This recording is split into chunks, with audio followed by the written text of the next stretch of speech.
Ladies and gentlemen, welcome to the Extraordinary Family Life Podcast. We are your hosts, Greg and Rachel Denning. Today, we're doing something a little bit new. Different, really. And different. We haven't touched on this for years, lots of years. When we were, it's about having babies. Well, okay, because we have 7 children, but our youngest at the moment is 7. Yeah. So it has been 7 years, 6 years since we've had a baby. And yeah, I think we tend to focus, which is normal, we tend to focus on talking about things that are actually relevant to us right now. But we received a great question from somebody. He's like, hey, can you talk about becoming new parents and what to expect, especially as it relates to, I think, intimacy between husband and wife.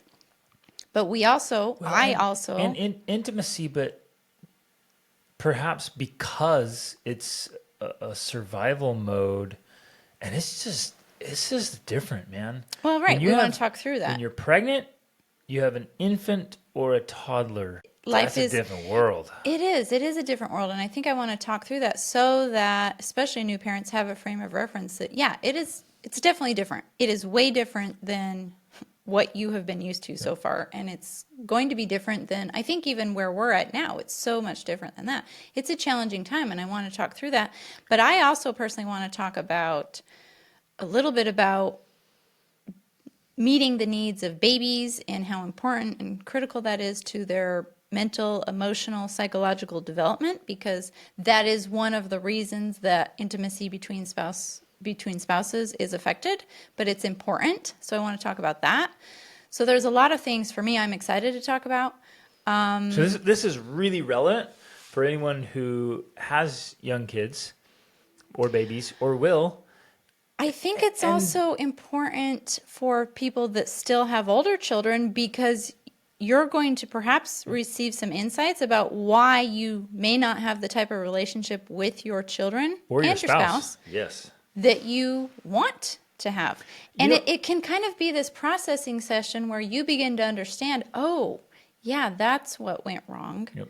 No wonder things are the way they are. Yes, thank you. So those of you who might be tempted, not like, I don't have little ones anymore, or we're done with that phase, hopefully there's going to be some great clues here to what's going on with your older kids because of what happened when they were younger. Exactly. And same in your marriage. There may be things that are off in your marriage and with your kids that happen during the childbearing stages. And you didn't know, right? Most people don't know, so it's like not your fault. You didn't know, but there's going to be ways to remedy that and fix it. And what's really interesting is some people get into that baby caring phase and they stay there. Some people, meaning usually women, usually mothers. Moms, and they will stay in that kind of methodology or framework even as their kids get older and older and older. They're still babying children and neglecting husbands. Yes. So I guess the invitation here is don't just like, I don't have babies anymore, we're out of the phase, and this isn't for me. It's like, no, this is, if you're married, if you have children, this is for you. Right. And even if you're older, we have people who are now having grandkids, you want to hear this so you can help your children have children. Relates to raising grandchildren, I think, for sure. Okay, so I'm going to start just by reading the question that we received, and then we'll walk through it. My husband and I have been married for a little over 2 years, and we are expecting our first baby in the fall. Woohoo! We've both listened to and loved your podcast even before we were married. Now that we are about to become parents, we are re-listening to your podcasts since they've taken on a decidedly new meaning and depth. Yes. Understandably, your podcasts talk a lot about older children, teenagers, and your adult children launching into successful lives. What I, the wife, was wondering is if you could answer some questions about what it was like to become parents for the first time. I've listened to prominent speakers like Jordan Peterson talk about how wives are essentially, quote, gone from their husbands for up to 6 months after the birth of a baby due to the intense vulnerability and helplessness of the new infant, as well as the healing mom needs to go through after giving birth. And while the husband acts as protector of the mother's energy and sanity during these first crucial months, He will just have to be patient as he, quote, waits for his wife to come back to him, unquote.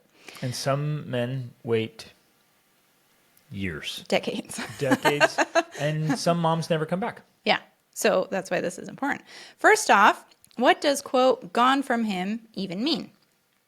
How did Rachel overcome the need to be the on-demand mom for so long without neglecting Greg? If she struggled, what did you do about it?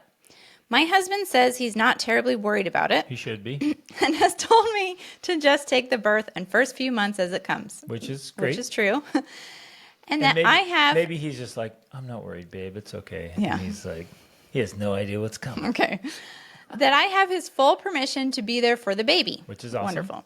However, the worried side of me won't seem to shut off because I don't want to be just the mother of his children. I want to be his wife first and foremost. Good Excellent. for her. Yes. That is awesome. And so that's awesome. I'm not done, but... And easy to say, having never given birth to a child. And when that child comes into your world, you're like you just go in the deepest love trance of this child is everything, and almost subconsciously forget about Oh, wait. anyone else, including yourself. I had a husband?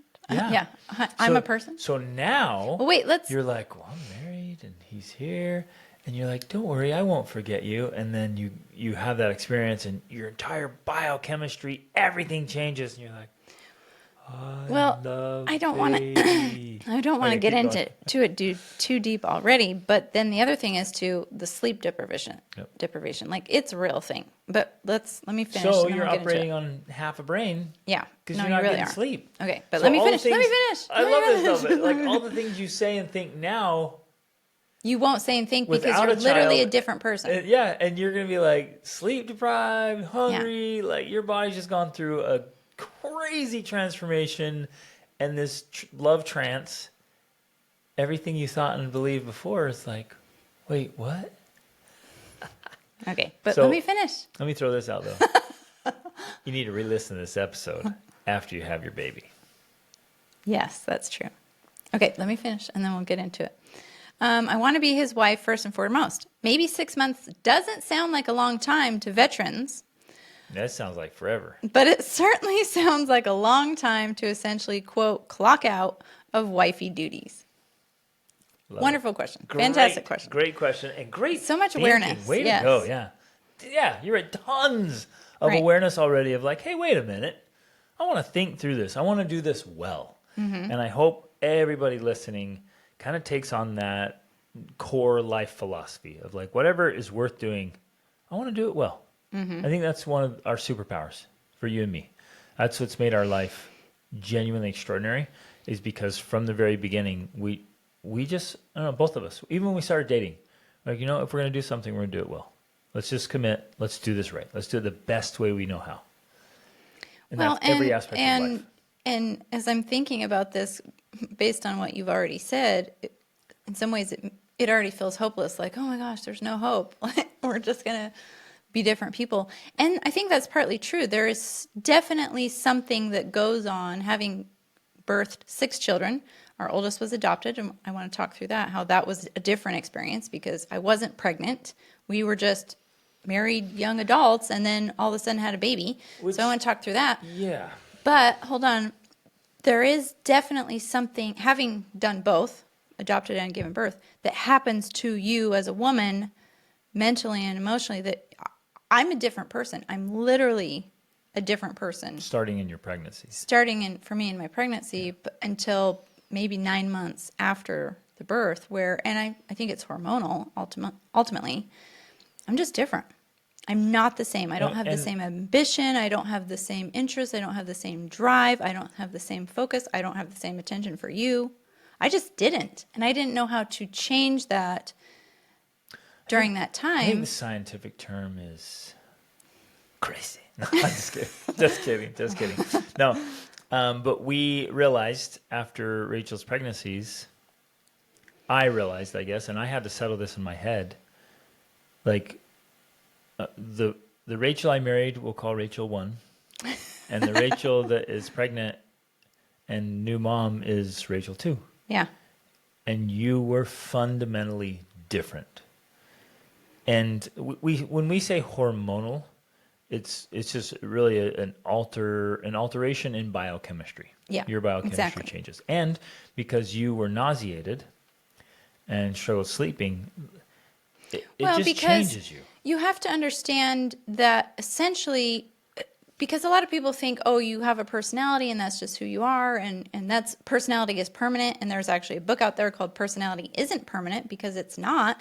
Your personality is very much determined by your biochemistry. And so you can change your personality by changing your biochemistry. Now, what happens during pregnancy and birth is that your biochemistry has been changed to produce another human being. And so I feel like it is definitely a time period where you have less control. It's not that you don't have no control, or, you're totally out of control, There's but I just feel so many like you more have less factors. control. There's way more factors involved into your biochemistry and how it's being affected than during normal times when you're not. And I think it's Pregnant worth or pointing nursing. out that any one of us, no matter how tough we think we are, how consistent I am, how stable I am, 48 hours without sleep or food, and you're going to be a different person. And I've seen it. We've gone into austere environments and rescue situations, humanitarian efforts, big adventures, and come with me on an adventure. We'll put you through a ringer and see how stable you are. Well, See how you think and feel Yeah. and act after 48 hours without sleep or food. You're going to be and high stress, like crazy high stress, high pressure, lack of sleep, lack of food, sweating. Let's see what you're made of. Well, and Jordan Peterson has often talked about how we think that we are independent beings who just are stable and competent, but in reality, a lot of that stability and competency comes from our environment and the stability of our relationships and the stability of society in general, like the fact that we wake up and there is internet and power and like our world is functioning as we expect and we got the sleep we needed. Like all of those factors go into it. And so when you disrupt that, you have to work even harder to try to be the person that you were naturally before that happened. Which is another way of saying, and I just pointing out, we are all so fragile. It's Our true. identities are fragile. Our Personalities. personalities are fragile. Our way of being is so fragile. Mm-hmm. And I love this concept because we think we're like, no, this is the way I am. Well, yeah, you're only that way because You're sleeping for the and you're bulk getting of your food life, and food the has power's been on available, safety and has been available, your relationship convenience, is stable. order has been available, and you just completely remove order and introduce chaos, and the vast majority of us Right. just are now, done. Now, I know all of this sounds depressing and terrifying. Like, wow, what's going to happen to me? I'm going to become a parent and like everything I know is going to change. And that is true. But I think the importance of this is having just some awareness again, coming back to the awareness of what's going to happen and being able to have this framework that in the end, it's temporary. Mm-hmm. That's the most important thing. It's only going to last the rest of your life. It's only, no, it's not. It's not going to last the rest being a parent. Being a parent will last the rest of your life, but these specific conditions we're talking about that are so quote unquote chaotic, they are temporary because you will reach a point where you will sleep again, where your child won't be so demanding, where your relationship with your spouse will become more like it was. That will return. I think the hardest part for too many people, and I want to mention something else too, is that they feel like it will go on forever, that it will never be any different. And now coming out on the other side, we can say, no, it does. Those it long ends. nights feel and like that. Yeah, it's true. And now in hindsight, of course, the cliche is, oh, it passed so quickly. Like those years are gone. And I know it feels like forever when you're in them, but when they're over, it feels like it was a blink of the eye. So the point is we have to learn to cherish and enjoy what we have. Like including diapers and messes and And getting up in demands the middle of and the night. crying. And I think that that's the key to surviving those years, is when you focus on simply enjoying them for what they are. Like, yeah, I wish I was sleeping, but I'm not. So I'm going to enjoy cuddling with my baby right now while she nurses or whatever. Like, you learn to enjoy what is rather than wishing for what isn't. And that's the way you make it through in a sane manner that can be enjoyable as well, right? That's the key. That's the point. Knowing that also it's not going to last. It's going to transition and change, and they're going to grow up and they're going to move out eventually. And you guys, I miss it. I really, truly, soul level miss it. Yesterday, my daughter, who's almost 18, she found a little picture from, I don't know, maybe 5-6 years ago. We were in Mexico, I think, somewhere. And our youngest, Sandriana, Who's 7? she was maybe 1.5 or 2. She fell asleep out cold on the countertop. She was laying there just In our gonzo. Airbnb in Mexico. Just laying there on this tile countertop while Aaliyah was cooking. Mm-hmm. And it's just that chubby, cute, adorable. I think she had a little binky in. And gosh, I miss that so much. Mm-hmm. So much. And even seeing that picture, just it stirred my soul. And I guess, we probably went 14 years with little ones, right? Mm-hmm. From the time we adopted Kaya to the time, Sanji was born or 1.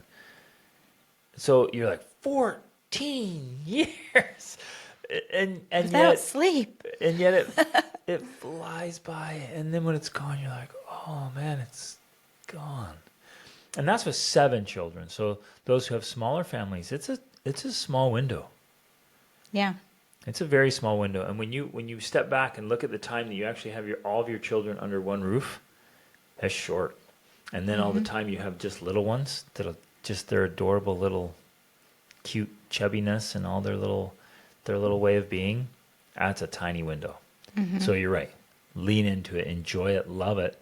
Even the hard part of it, like they say in the military, just embrace the suck. Mm-hmm. You're like, I have to carry these kids everywhere. I have to do everything for them. Yep. Enjoy it. Well, which I want to talk about that as well, because this is important to the topic. But I want to say something else, because one of the ways that I feel that couples get into trouble during this time is that I don't know how to say this in a nice way, neither of them realize that the wife is not the same, that she's not normal during that time. And like you were saying, we were able to identify that there was Rachel 1 and there was Rachel 2. And that helped a lot.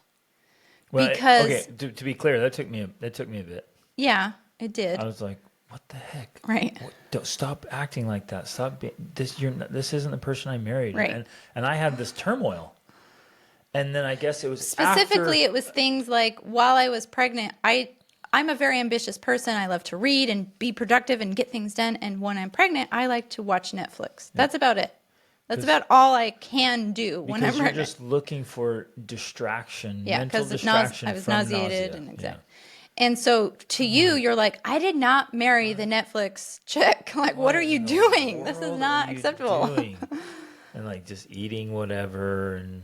Yeah, eating whatever I felt like eating because I didn't feel like eating everything, And so that was hard for you. But what I want to emphasize is that when you can recognize that, okay, you're a different person right now, and so I'm going to be okay with that. Well, to a point. This isn't a free pass to do anything.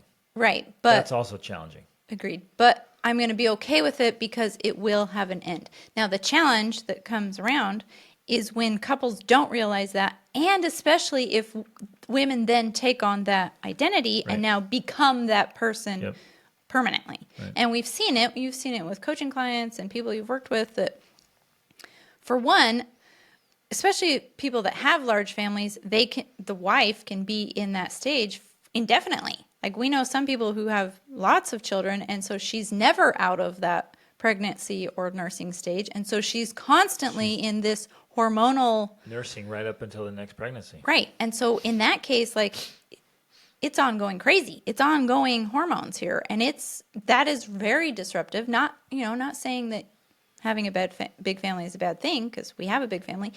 But if you're not aware of what's going on and you never go back to that state of normal for a while, then you begin to believe that this is just who you are, which is not really the case. But it could be. Because you become change, that. right? Yeah, and because so you become can get that into person. that and then become that person and stay that way. And that does happen. And so then that becomes very disruptive to the relationship, because you then just become that person, and it's not the person your husband married. Which is an important point. Had you gone into that phase and stayed... The Netflix phase? Yeah, just like no ambition, do whatever, no drive. Yeah. If I had stayed there, we would probably be divorced. Yep. Like, that's how... Like, seriously. No, we're not doing that. But it was generally within 6 weeks after you had a baby that I just noticed this spark come back. Productivity would start to come back. And vibrancy and life and excitement and like, hey, I'm going to get up and I'm going to get ready and let's go do something. Even to clean up the kitchen. Yes, she's back. There's hope. It's coming. and it wasn't immediate, because like we said before, sometimes it would last 9 months, but it started to come back. Yep. And so I guess that's where we can start getting into some of the specifics on this question of like, well, what does it mean when you're gone? Well, partly it's that. It's the nausea, it's the exhaustion. Starts in the pregnancy. And it depends. Like, she's already pregnant. She's due in the fall. It depends. For me, and I hate to say things about what to expect, because I believe that women then have these expectations of like, oh, that's what it will be like for me. I remember with my mom, she told me each of her pregnancies got easier, and I expected that. It was the opposite for me. Each of my pregnancies got harder. And so it was disappointing when I'm like, why is this harder? It's supposed to be easier. In hindsight, it got harder because your physical condition worsened. You were in worse shape with each pregnancy. Let's touch on that for a minute, because as far as what you can control, I believe that that's one of the things that I did wrong. I did not, well, first of all, people who know our story know I've never been great at working out. I was not great at working out. That made a huge difference with my pregnancies. If I had been more fit, I would have had better, and I'm not necessarily saying that's going to affect the nausea. I don't know, but it definitely had a negative impact on my abdominal strength, which then made each successive pregnancy harder, because my abdominal muscles were weaker and weaker and weaker. So that leads to poor sleep, back pain, worse deliveries. Harder deliveries. And all of my deliveries, longer recoveries. All of my deliveries were natural, and they were at home. So they were unmedicated, but they were definitely harder. The last one was the hardest because of the lack of abdominal strength. Mm-hmm. So that's one thing that is within your control, and something you should be doing beforehand, like, because once you then get pregnant, to decide to work out is harder than to decide to do it before. But if you can continue exercising in some way, that's going to help a lot and make a difference in pregnancy. And I'm using, it's anecdotal, but comparing myself to my sister, who also has 7 children, gave birth 6 times because she has twins. She literally has flat abs still to this day with no stretch marks. And I'm like, that's because you worked out and I didn't. Like, that made all the difference. So I feel like that definitely plays an important role. Absolutely. So yeah, that's something that's within your control that can make a positive impact. And that's one of those things in life where you're just like, you may not always feel like doing it, but just do it. And adjust it. It doesn't have to be the same. The workout you were doing pre-pregnancy and the workout you do with 6 months pregnant can be very, very different. Yeah, or it can be the same. It depends. When I was a personal trainer, I was working in the gym. This lady came in. She put in, I think, 5 miles on the treadmill every single day right up until she delivered. Mm-hmm. And I watched her. I was working there the whole time. And she just got bigger and bigger and bigger and bigger. And I'm like, oh, one of these days she's not going to run. Nope. She came in, ran, and then like a couple days later had a baby. And I was like, it was amazing. It was incredible. She had conditioned herself to be able to do that. Yeah, she's like, absolutely. I'm going to keep going. Right. Okay, so that's an important thing. Eating well also. So eating well, of course. I want to touch on some proactive, preemptive things. Eat well all the time, pre-pregnancy, during pregnancy, post-pregnancy, is just eat healthy food. That makes such a gigantic difference. So you are going to lose sleep. There may not be much you can do about that. I mean, we'll strategize, but if a baby wakes up, a baby wakes up. But what you put in your mouth, you can do something about that. Mm-hmm. And that's important. And, we already mentioned that for me, I became more, well, I don't know what the word is, but like I had less control or less interest in what I was eating. But there's still, for us, we have like the hard deck. We call it the hard deck. Like the hard deck is the thing, like you don't cross that. There's still the hard deck there of like, no, I'm not crossing that line. My oldest daughter, Kaya, she shared this reel with me of this Instagram couple. I don't know. They're pretty well known. I don't know what their names. But anyways, she was pregnant and the reel was she was holding a box of Krispy Kreme donuts that she was going to eat. And he comes over and, it's controversial to people because he slaps it out of her hand. And then he shows him making her healthy donuts, which were made out of like apples fried in, whatever. And the point was, well, yeah, she's still going to have her cravings, but as her husband, I'm going to help her meet her cravings in a healthier way. And people were saying, well, it's still fried. It's not that, but it's better. It's better than the Krispy Kreme, right? And so there's levels there, and maybe the levels drop a little bit, but still you're trying to make it better than where you don't have to go all the way to Kentucky Fried Chicken and Krispy Kreme. You know what I'm saying? So find the healthy levels and stay at those healthy levels. Because I never went to that. It's not like I was eating McDonald's or anything. Because we don't eat at McDonald's. So, yeah, healthy food. I guess I kind of just want to walk through it a little bit and I specifically want to talk about the importance of the mental, emotional, psychological development of the child. But like with our first, we adopted her and we were probably 24 or 25, maybe. And we had a 4-hour warning. And well, not totally. We did kind of have a 4-hour warning, but we had put in adoption papers 4 months earlier. It only took us 4 months, so it was really pretty short. But the day of, it was 4 hours. We got up and we drove to the airport to pick her up at the airport. They called Rachel at 8. I was already at work. She got ready and came over and grabbed me and said, "Hey, we're going to the airport to get a baby." I'm like, "Wait, what?" There was not a 9-month pregnancy. No. And so, maybe we could say it was a 4-month pregnancy because we'd put in our paperwork and knew it would happen sometime. But like that, it switched and we were parents. And so that night, we put her, she went to sleep and she woke up a few times to eat. We fed her goat's milk. People will be like, why did you do that? But we had a reason at the time to feed her goat's milk. And like that, we were parents. And I kind of remember not, like, I was not working at the time. I'd already quit in preparation of having a baby or adopting a baby. And so I had the freedom to stay home. And so the waking up thing wasn't a huge deal because I was able to sleep in the next day and be with her. So that right there is important because I hear this a lot from couples, especially from men. They're like, hey, I want to help out. I really do. But like it or not, feel like it or not, I have to be at work the next morning at 7:30 or 8:30. Like, I don't get a choice. My boss doesn't say, "Oh, did your baby wake you up?" "Oh yeah, take the day off. Come in late." The boss doesn't care. The economy doesn't care. Whatever. He's like, "I gotta go." He's like, "But my wife," she's like, "It's your baby too. Get up." And he's like, "Yes, you're right, but you get to stay home and sleep in. You get to sleep in. You get to take a nap when the baby takes a nap." Like, I don't.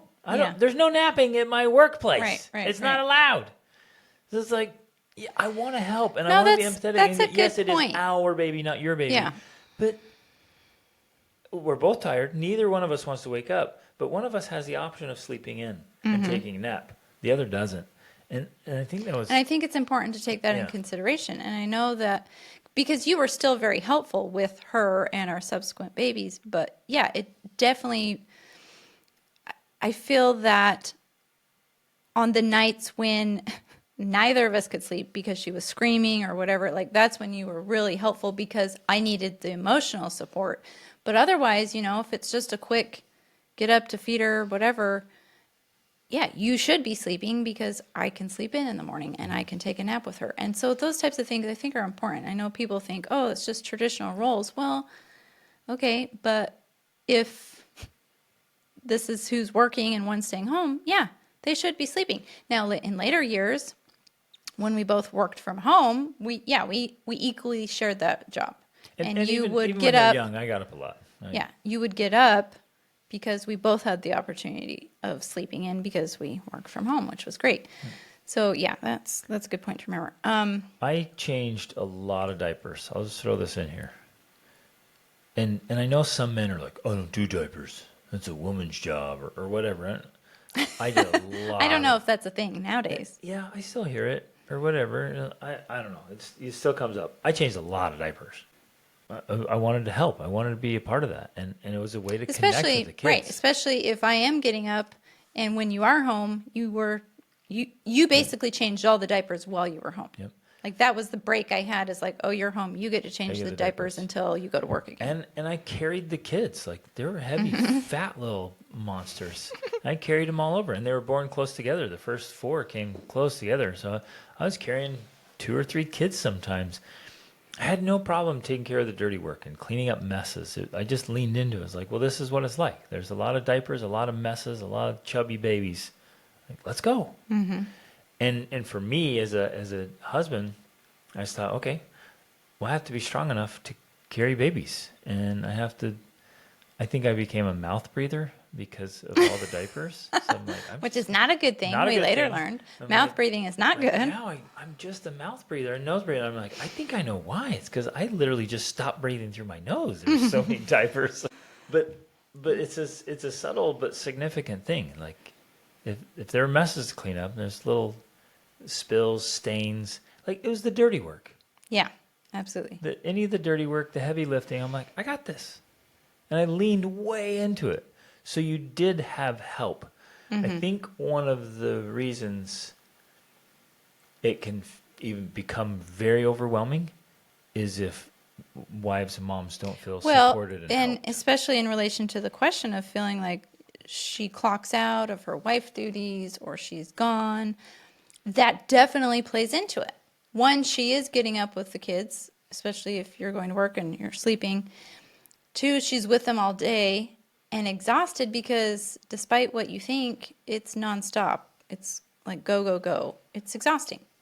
And then if he comes home and he's not helpful and he's not helping to carry that load, she's definitely going to be checked out. Yep. And why would she be interested in her wifely duties? Because you're not helping her. You're not giving her a break. You're not giving her a chance to recover. I need to rest. And you've just been sitting at home with our baby. Yeah, It's so cute. So Like, cute and adorable. What's your problem? And so I think as it relates to intimacy specifically, this is partly where it plays in. Because in order for women to engage sexually, there's a lot that has to happen mentally and emotionally. Like I was watching a course about sex and one of the things they say is like your biggest sexual organ is your brain. And I think that's especially true for women. If your brain is overloaded, you are not going to be interested in sex. Yeah.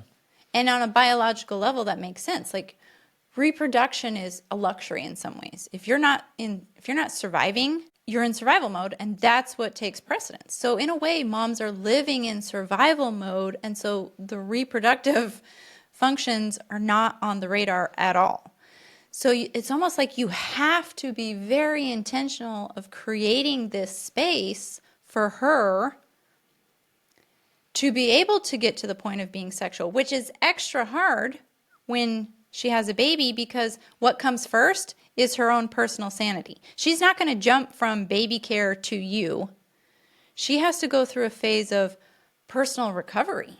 Like, I just need to be by myself for a minute without someone touching me or climbing on me or grabbing me. I just need me time.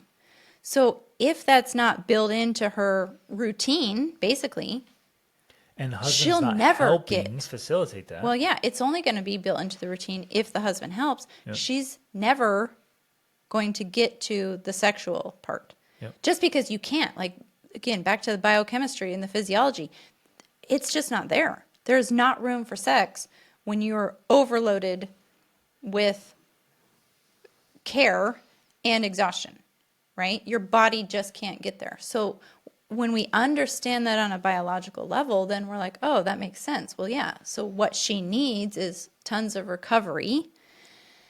And then after the recovery, then there can be space for that. But that takes a lot of work and planning and strategy to be able to make that happen. And support. Especially Lots of with support.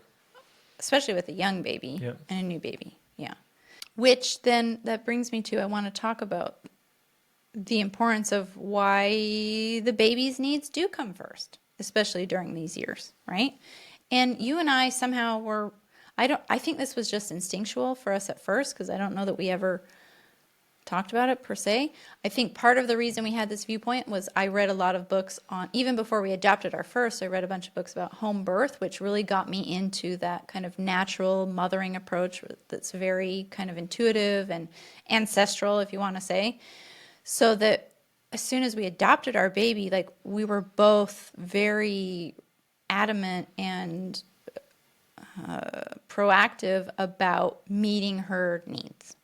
So when she cried or when she was upset, like, we were just right on it. I remember one time, I mean, the quintessential story is we were at your mom's house for Christmas or something, and she was sleeping in the other room, and she started crying, and both of us just jumped up and ran into the room to go get her, because we just very much believed in essentially that babies shouldn't cry. Like, they shouldn't be left to cry. And I know there's a lot of discussion about this and disagreement. I personally believe babies should not cry. Like, and Jordan Peterson says this too. I can have him back it up. During the first year or even maybe 18 months of a child's life, definitely the first 6 to 9 months for sure, a baby can't be spoiled. You cannot spoil them. Meaning it's impossible to It's do it. impossible to spoil them. So if you met their needs every second they demanded it, you're not going to spoil them.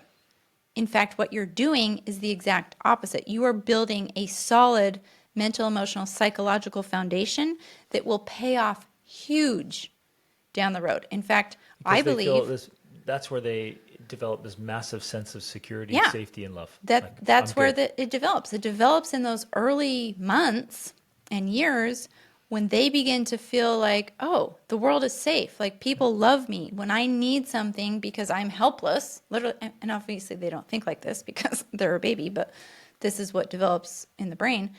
When I need something because I'm helpless and I can't get it myself, there are people surrounding me who will meet my needs. Yep. And that builds this foundation, which I think then later carries over into your relationship with your children and as they become teenagers. In fact, I believe that many of the behavioral issues that people have with their children started in infancy. Yep. It started in those early years when, and I've read the books and I've seen the philosophies when, oh, my baby's on a schedule. I don't care if they're crying now, they don't eat for another hour. Like, to me, that's just the most absurd thing in the world. You're destroying your child, Yep. mentally and emotionally. You're teaching them that if I need something and I'm hungry, nobody will listen. Because I have a schedule. Because and they don't know that. Some arbitrary Yeah. schedule. So stupid. Exactly. Or Same with sleep schedules. sleep schedules too. Like, if I or letting children cry it out. We very much believed in co-sleeping, and our babies always slept in the same room, often the same bed, although later I preferred just the same room, not the same bed. And we were there for them all the time. And that, to me, has been foundational in the relationship we currently have with our children. I mean, even our adult children. We literally were on the phone yesterday with our 20-year-old son, and then he was sending us messages later just how much he loves us and appreciates us, how much he admires us and respects us, and so grateful for us. All of those types of things. Well, and interestingly, so it's not misunderstood here, our children are very independent. Yes. And very tough and You're very worried about. capable.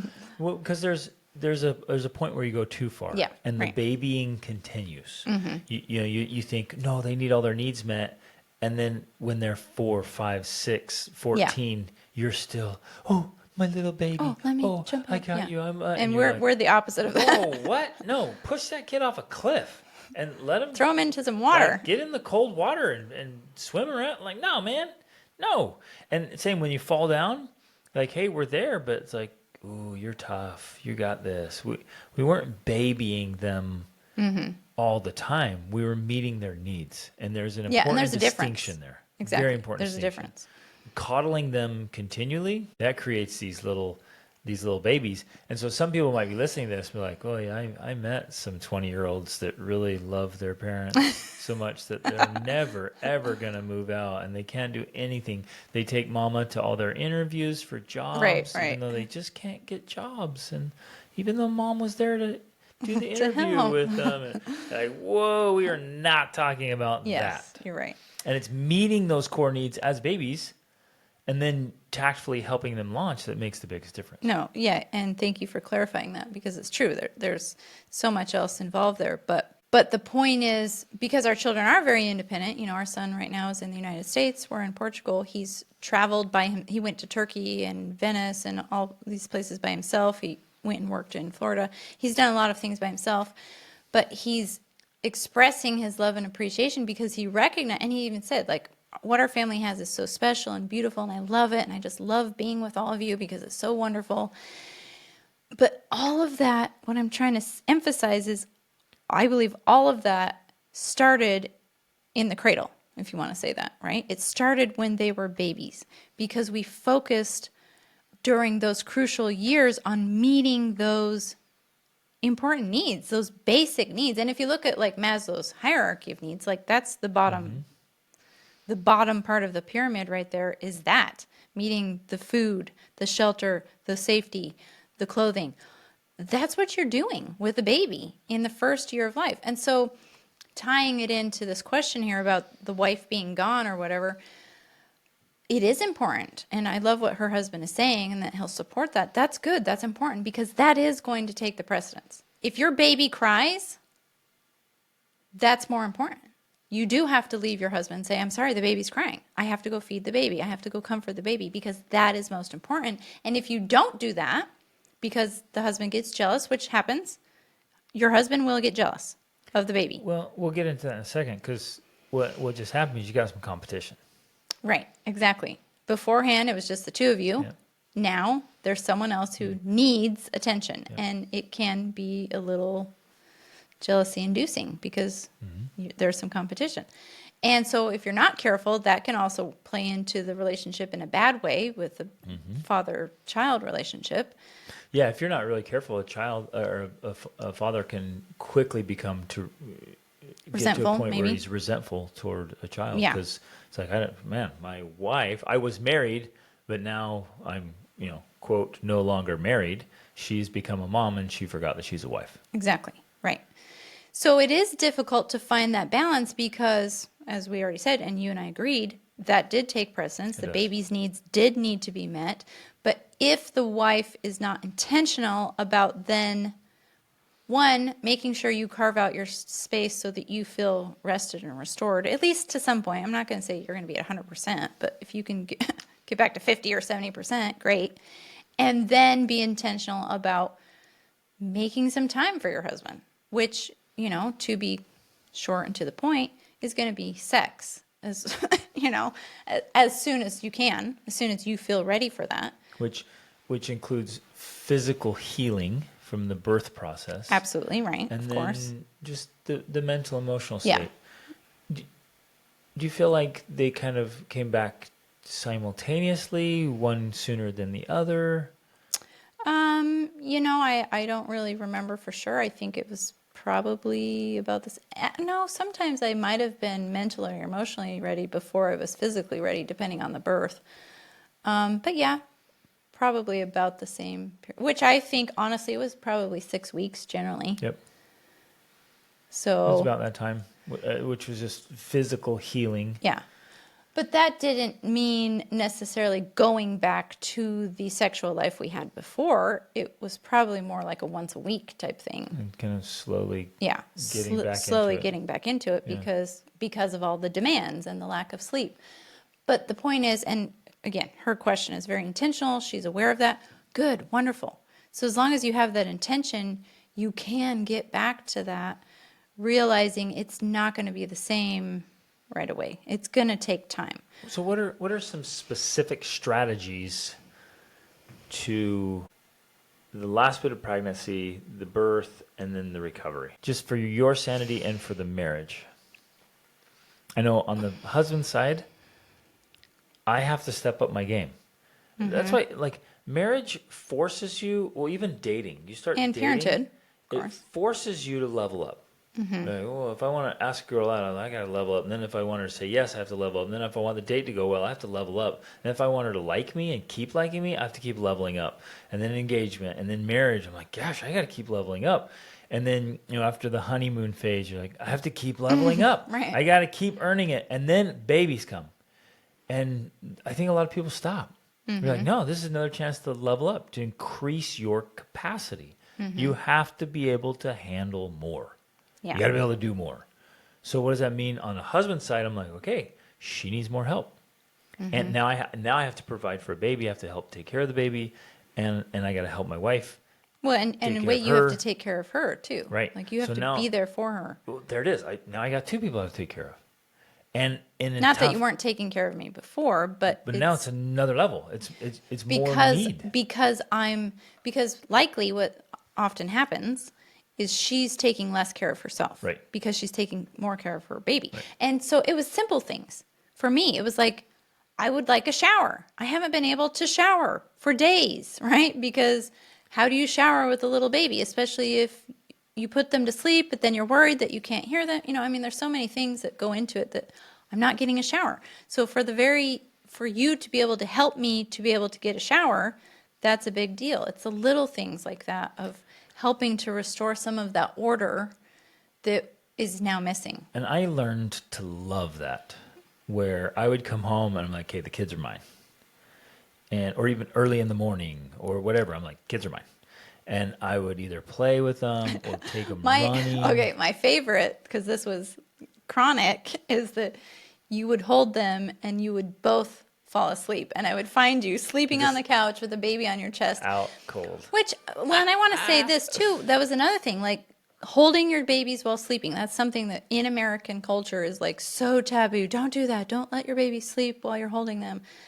No, it's very natural. Like people all over the world hold their babies while they sleep. And so baby holding is a thing, and it can be so helpful in helping with the whole situation, because then if dad comes home and now he's holding the baby and the baby's sleeping and resting, everybody's just better off. I forgot about that. Yeah. I fell asleep so many times with the baby sleeping in my arms or on my chest. Yeah, exactly. And so I spent a lot of time with my kids just cuddle up and snuggling. Right. And then countless hours on a backpack, on a chest pack, on my shoulders. in a stroller. I took them out to have adventures. We Well, ran I mean, you and were going biked out and for hiked. the adventure part, and when they're very young, obviously they're just sleeping, and then as they grew, they learned to love being out there and being a part of it. But It was a huge, huge and part that was of a major bonding with help, Dad. because then that's some me time. Yep. That's some time when I get to do something else I want or need to do. And you wouldn't have necessarily asked for that. Yeah. So I'm going to say dads, be super proactive about that. And wives, ask for it. Make the ask if the husbands are kind of clueless. And husbands are kind of clueless. Right. So make the ask like this. No, I come home, let's go.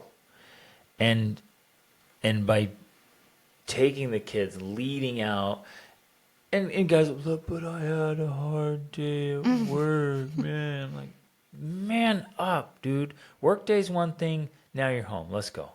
Buckle up. Get some energy. Get some excitement. Lean in there. Grab the kids and go. Whether they're 6 months or 16, let's go. Or 6 weeks. Lean into it, man, and help out as much as you can.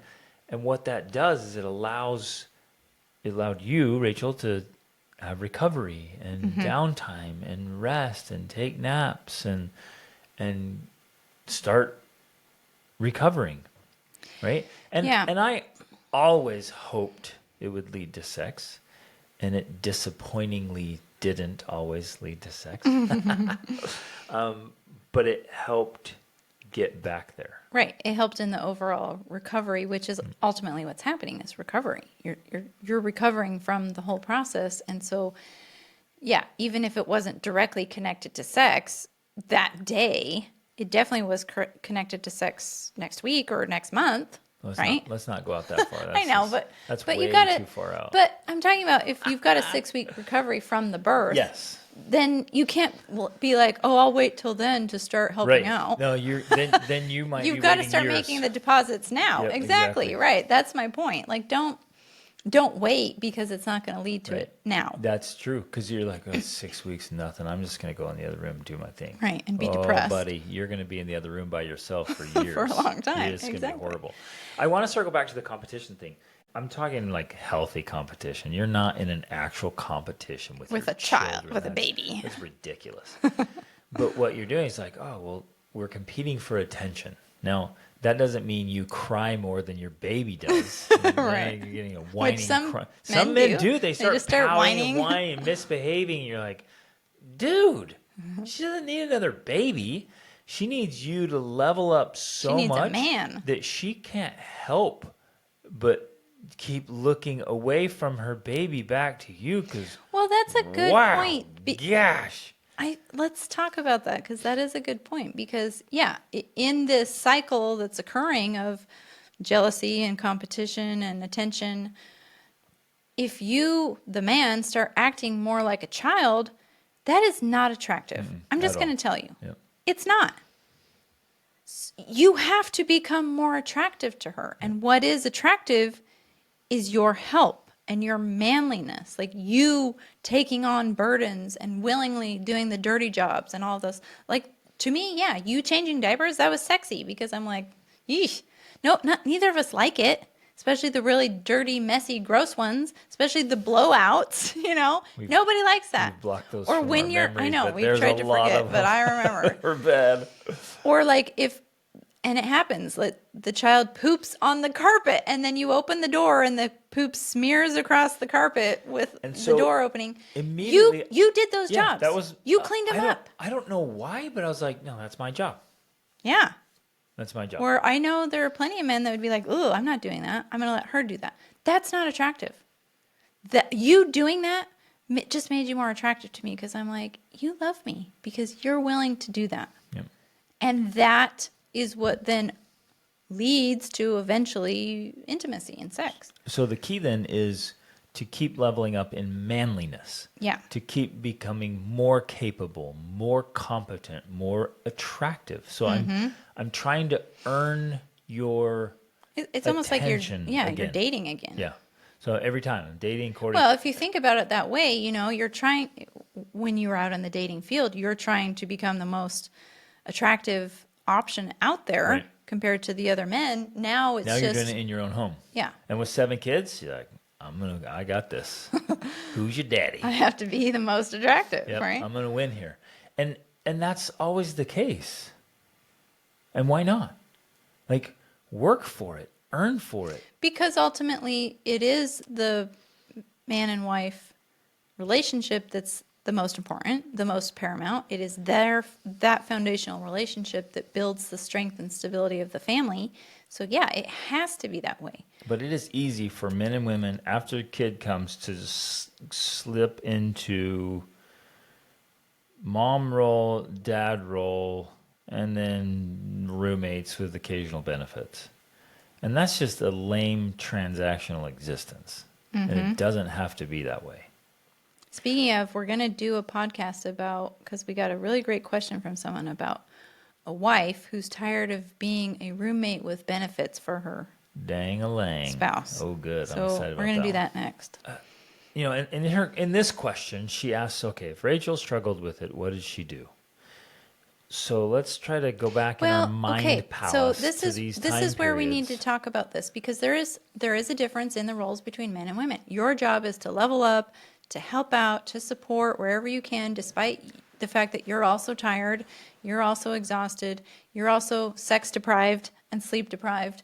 Like, things aren't And there's nothing worse perfect. than that. It's the worst Sleep deprived? condition. Sex deprivation has got to be the worst condition in humanity. And I'm being sarcastic, I know, but it is but- pretty bad. One time I went 23 years. that's not even funny, okay? Because you were a baby part of those years, all right? That's just wrong. So, anyways, but on your end, you're leveling up. For me, for the wife, for the mom, I really think it just comes down to intentional self-care. And at the same time, just enjoying the process, if that makes sense, which can be challenging because you'll have an intention to do something for self-care, which then gets interrupted by the baby. And so it's almost like they're in opposition to each other, which they are. So it's trying to find that balance of being able to do the self-care, but also enjoying the interruptions from the baby, if that makes sense. That's where I was going to go. Because now you're like, before it was like self-care and some responsibilities and husband care. Yeah. Now it's like baby care first. Then maybe some self-care. If you I even think about it or remember to take care of yourself, which a lot of moms don't, it's instinctively just all attention and care to baby. Then some self-care, and then last is husband care. So like, how do you do that? How do you possibly do that? And then you add more kids down the road. Like, how do you possibly take care of babies, take care of yourself, and take care of your husband? Mm-hmm. To most people, it's going to seem like it just can't be done. It's not doable. Good luck. No. I think it has to go back to, for one thing, there are times and seasons. Like right after the birth or right before the birth, there's not self-care.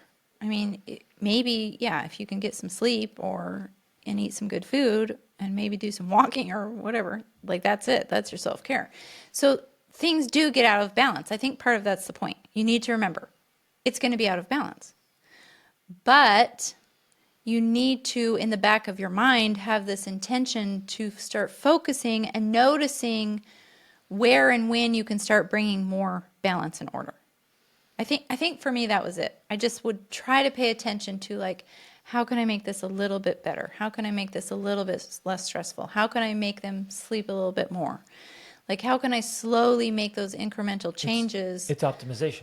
To optimize and to improve all of this. And that, for me, it would include, like, reading different books and stuff. Now you have to be careful because you can read books with the wrong philosophies, and then you've got your baby on some sleep schedule and they're crying out, they're crying themselves to sleep, and you're only feeding them every 4 hours or whatever. So you got to be careful about what you're reading because that's going to have a direct impact on your child and your relationship ultimately and yourself. One book I did like that I can remember again, but I'm not recommending everything 100%, was The Child Whisperer. I liked her approach because it focused on routines, not schedules. And her I 100% 100%, and that's an approach we still use, is routines, not schedules.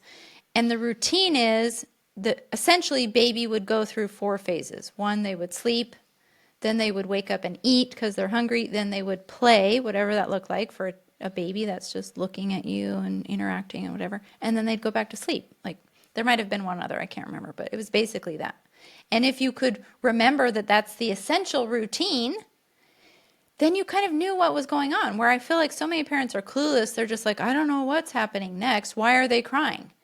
And they're like, well, they're crying because of one of those 4 reasons, basically. Right. They're either tired, they're hungry, they're bored. Changed.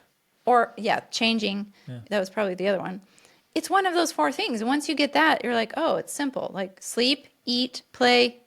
Clean up, sleep, eat, play, clean up. And that's it. So you have this routine that's not on a schedule. It doesn't happen I get at 10 o'clock. So fired up about this because Mama's like looking at her watch, her phone. It's like, oh, but now it's 10.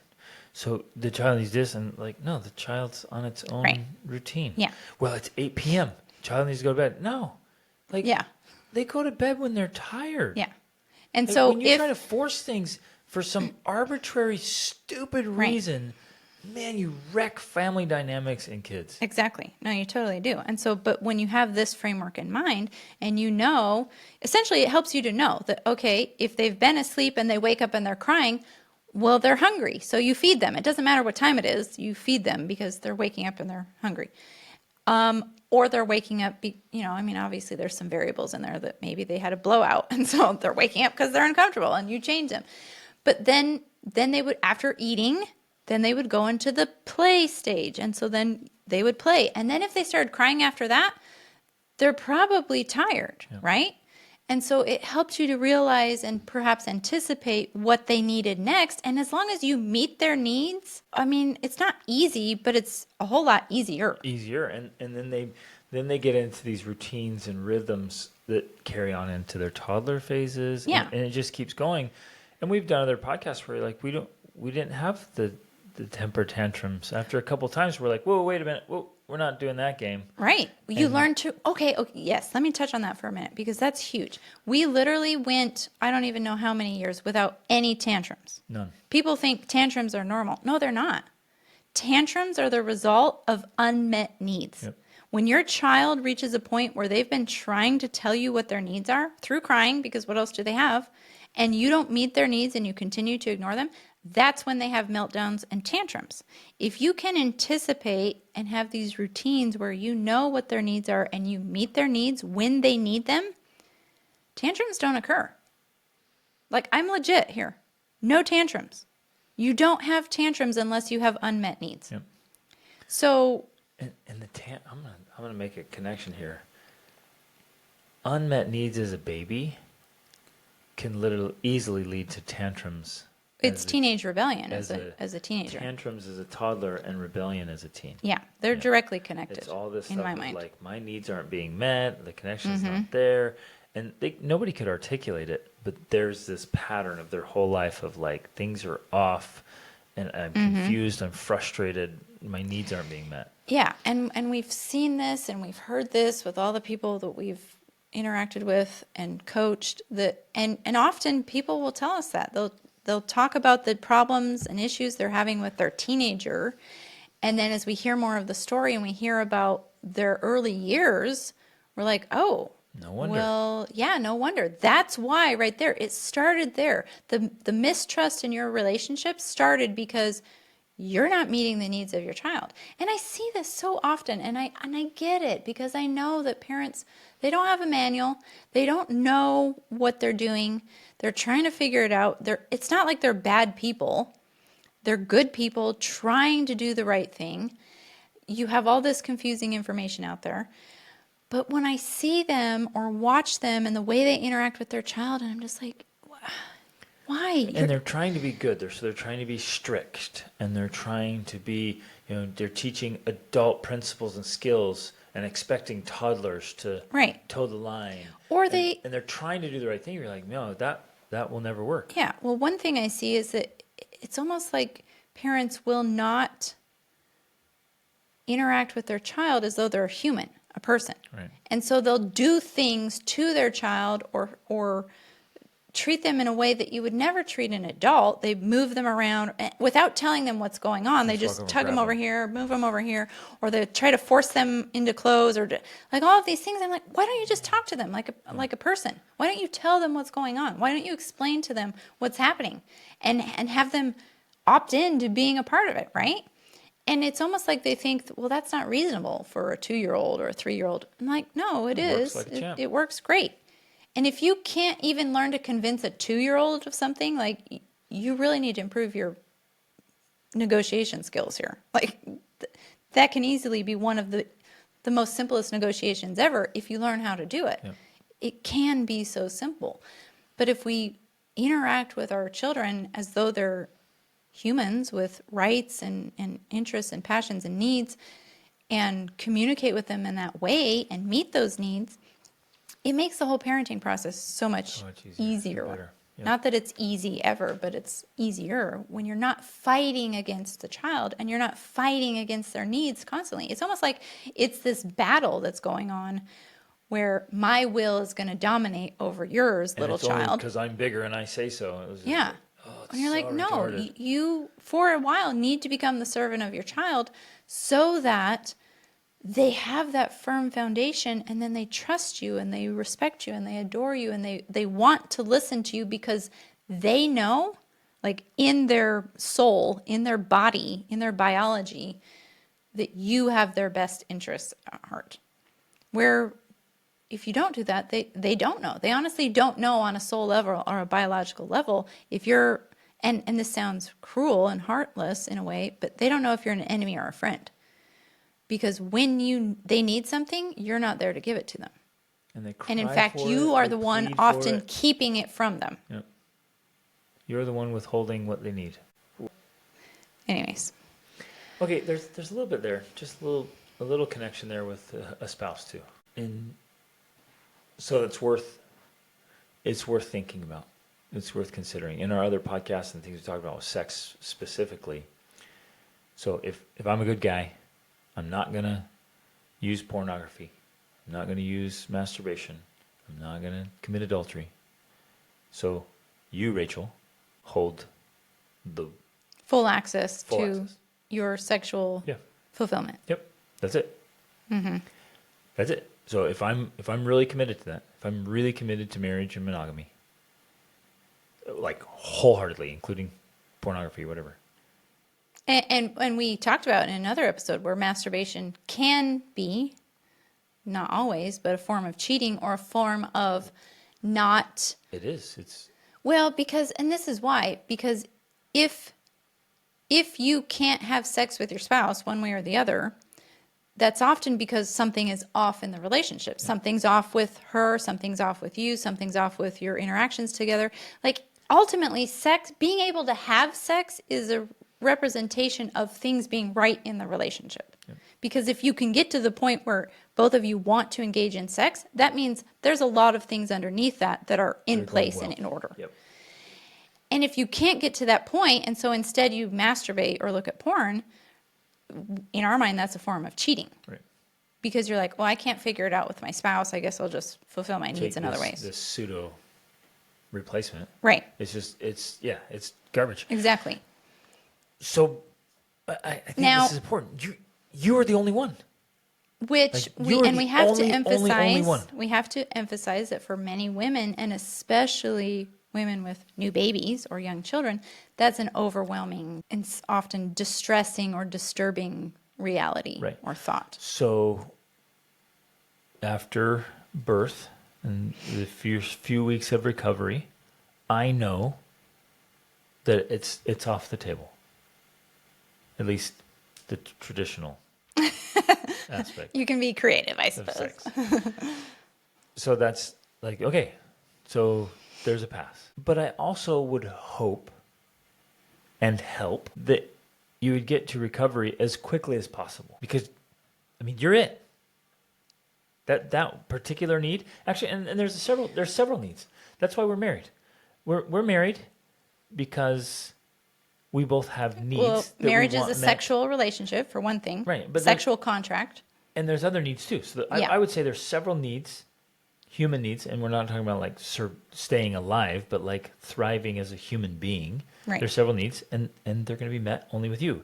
If you go elsewhere to meet some of your needs, and I go elsewhere to meet mine, we're Right. We're breaking the marriage contract. we're cheating it and ruining it. Like we're cheapening it. And you're most definitely not getting to the extraordinary levels of marriage. So if you know that you are the one source, then my hope and my desire and my help is that you get back to recovery as quickly as possible and that you want to be that one source again.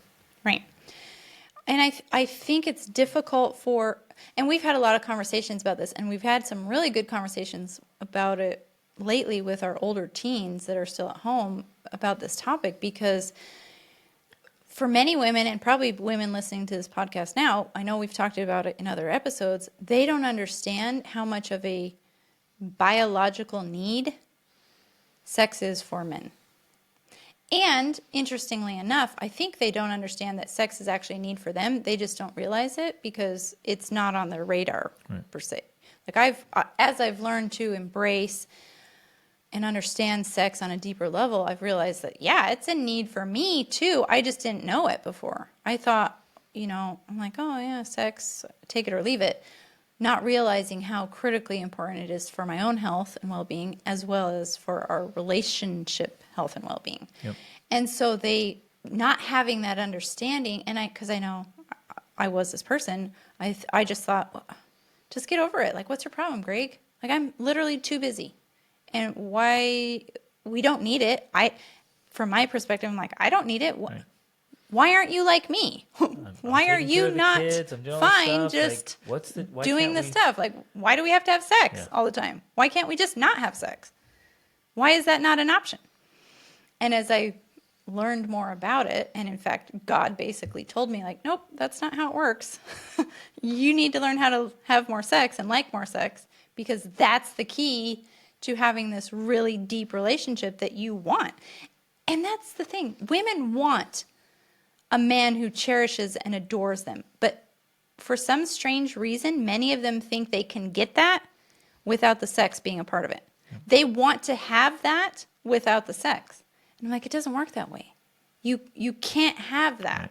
If you want the level of, which I have, if you want the level of cherishing and adoration and like absolute commitment, and I can't even find the right words to explain it, it's going to include sex. It has to include sex. And so, right, that's a need that only I can meet for you. And then on the other side, and I think this is also where women understand, women have a need to connect relationally. Like, we want to talk through things and talk about things and share our worries and frustrations and concerns with someone. That can and should be their husband. Now, too often they go to other people for that. They go to their friends or their girlfriends or their mom or someone, which is helpful, but ultimately it's not deepening the relationship. Right. It gives all that emotional depth and power to someone elsewhere. else. It kind of disperses Right. it. It's kind of like an emotional masturbation. I mean, I don't know. It's kind of a weird way of explaining it, but you're dispersing that energy in other places rather than reinvesting it back into the relationship. So when you understand that, then ultimately and for me, that's true. You are primarily my emotional outlet. Like, if I need to talk to someone, you're the one I go to talk to. It's not a therapist. It's not my mom. Like, I'll talk to my mom about stuff, but for the really deep things, like my most serious problems, I go to you. And that's how it should be. Like, and it's funny too, because I've felt, and I've explained to you before, like, especially the ones that are like, it feels like your entire world is unstable, or the really existential questions or problems of life, it feels frightening that I need you so much. It feels overwhelming that, like, you are so important in that role of mental and emotional healing, but I feel that in some ways that's also the other side for you with the sexual needs. That's what I was just going to say. Yeah. I'm like, that you are the one source. Right. And if you withhold that, especially intentionally, or I'm gone for 2 weeks on. No, if if you're gone, it's like, ah. But the other side is like, well, no, what's the big deal? It's not a big. Oh, it doesn't even come up on your radar. It's like, I just forgot. I forgot that I'm married and that you have needs. You need this, and I forgot that I'm the one source. I don't know how to adequately articulate that enough. That if a wife wants her husband to be 100% committed to her, like faithful and loyal and true, and only to her, the temptation becomes insane to look for other sources. And I think, I want to emphasize this too, because I don't want women to misunderstand this of like, well, men are just pigs and whatever, that they're just horrible people that just need to control themselves. Because, and I say this with all sincerity, you're one of, if not the best guy I know. Legit. Okay. Like the highest integrity, goodness. Okay, if you guys have not listened to our podcast before, Greg was a virgin when he got married. I was not.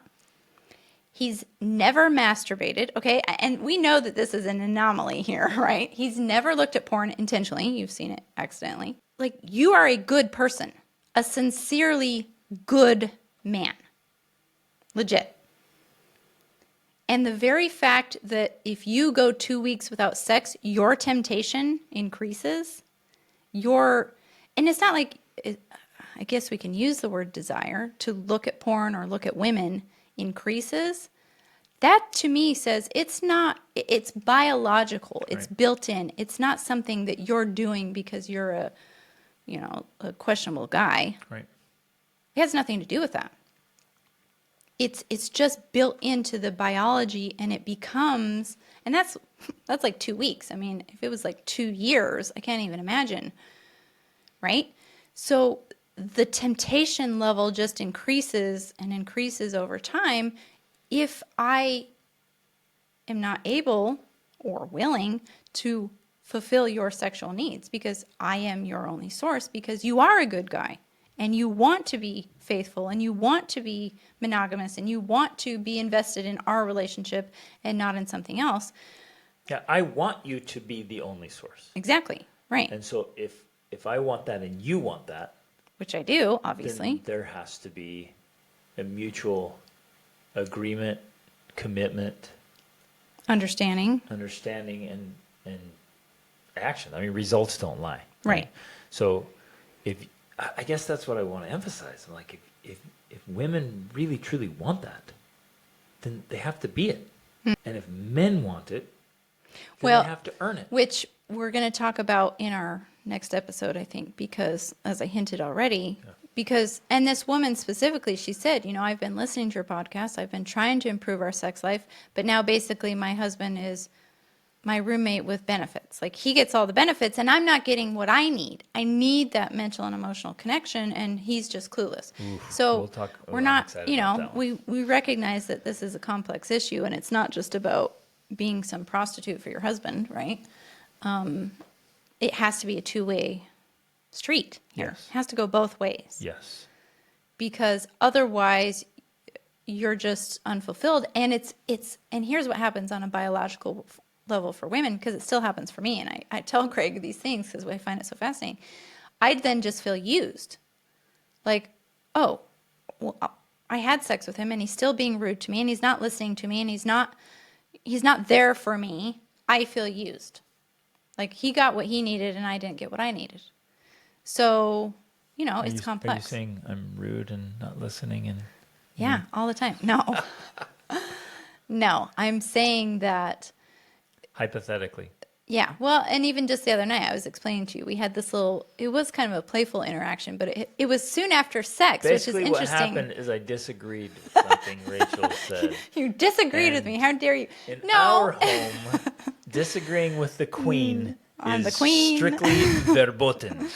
No, it wasn't. And it wasn't just a disagreement. It was, well, okay, we've talked about this before. Women are way more sensitive to tone and to how things are said. And for some reason, I feel like maybe it's that way close after sex, especially. It's almost like the afterglow. And so if it's too close after sex, I'm even more sensitive. And so if you disagree with me in a tone that, how dare you? We just had sex. How could you disagree with me in that tone? Or if we did it, well, I was going to say shortly before, but there wouldn't be anything if it was before. Well, and that was the joke, because we joked about it. I said, you wouldn't dare talk to me before sex like that, because Right. it would are you kidding me? lessen your chances, right? I'm going to bite my tongue if there's any chance. So there's no way I'm something gonna to disagree it. with There you. is something to it that even you instinctively know, like, oh, that would lessen my chances here, so I'm going to not speak in that tone. So there is something to it, you know what I'm saying? And so, yeah, it's complex. I mean, there's a lot to it. And, we've done a lot of episodes about it, so definitely go back and listen to them. If you're feeling like, wow, what is all this? I need to know more.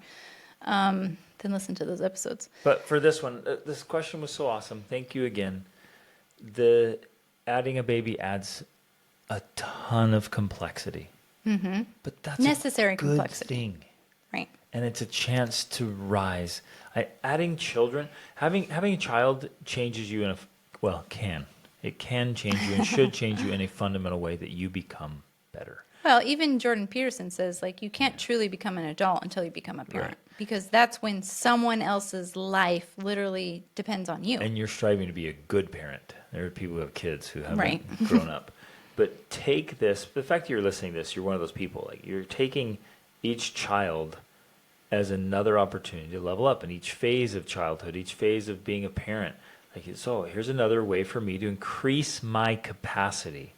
And if Not all only of as us a will, parent, but as a spouse as well. right. Yeah. Yeah, exactly. So if we'll take on that approach fundamentally, like anytime there's a challenge, this is an opportunity for me to increase my capacity. I can do more. Before I was able to take care of myself and take care of my spouse. Now I have to figure out how to take care of a baby, take care of myself, and take care of a spouse. And then later, now 2 kids, myself and a spouse. Oh, and we started a business. Oh, and we just got another house. Oh, wow, I got this other thing here in the Now we community. had another kid. I have to figure out how to be more capable. A lot of people are just like, oh, I can't do it all. Because before I felt maxed out, and now you add stuff, I'm out.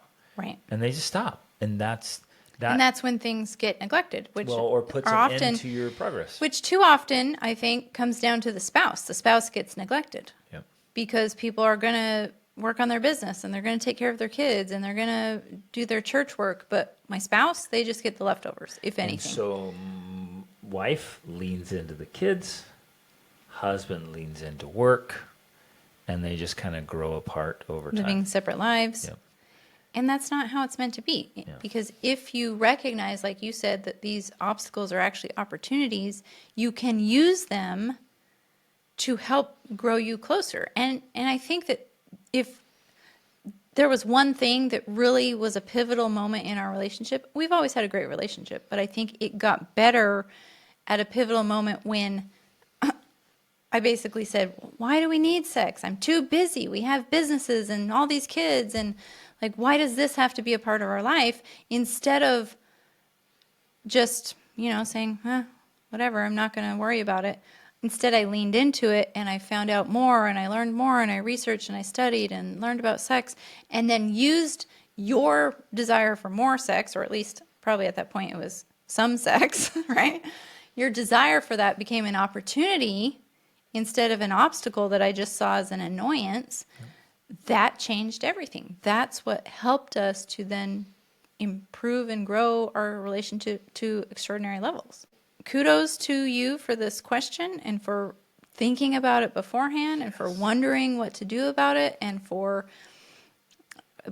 be aware that, there will be challenges, but if you learn to embrace them and to enjoy the journey and to see how you can make those obstacles opportunities and you can, just be there and learn from what's happening to you and be curious about it and gain awareness about it.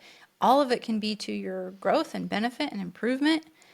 And I think that's the point, really. That's the point. That's the point of marriage. That's the point of parenting, is to come face to face with the obstacles and say, wow, how can this help make me a better person? Yep. And just as a super simple strategy, maybe right now while you're listening to this and you're thinking clear and you got some sleep and you had some food and things are good, you might go ahead on your schedule, go out several weeks from your delivery date and put little notes and reminders and date night and be sexy and cuddle and dress up. Like, and for husbands, like same, if there's things that she loves, put those things into your reminders, into your notes, into your calendars, into your alerts, into your alarms. Like, because you'll forget. I think so often in life, success in life comes down to remembering. Mm-hmm. It's so true. It's not that you don't know, it's that you forget. You're busy, you're crazy, and you're listening to this thinking, no, I will totally remember. I'm going to remember how I need to help her because I will remember. Well, no, man, 4 weeks after she delivers, you'll have a rough day and you'll come home venting and ranting and raving and acting like a big baby. And she'll start crying. And you're like, dude, you just blew it. And afterwards you'll be like, oh, I totally did. I forgot. I knew better, but I forgot. Like, do yourself a favor and put that stuff on your calendar. Like, just throw reminders on there. And it might not be, you might be like, okay, 5 weeks after, like, just put a foot massage on there. It might not happen exactly then, but you're like, oh, yeah, duh. I need to be coming home and giving her a foot massage. She's probably exhausted. Maybe a back massage, or carrying the baby around all the time. Like, what can I do to help out? Mm-hmm. Or just And again, a lot of guys just need reminders. You might need to put on your calendar, if you get off at work at 5, you might need to put a little alert on there to go home and do the dishes. Because you might just not think about it. So right now you're like, oh, dude, do the dishes. And then the next day put a little reminder on there to help with the laundry or whatever. Like, do yourself a favor and remind yourself to proactively do the things that help. So, all right, love you guys. Reach up.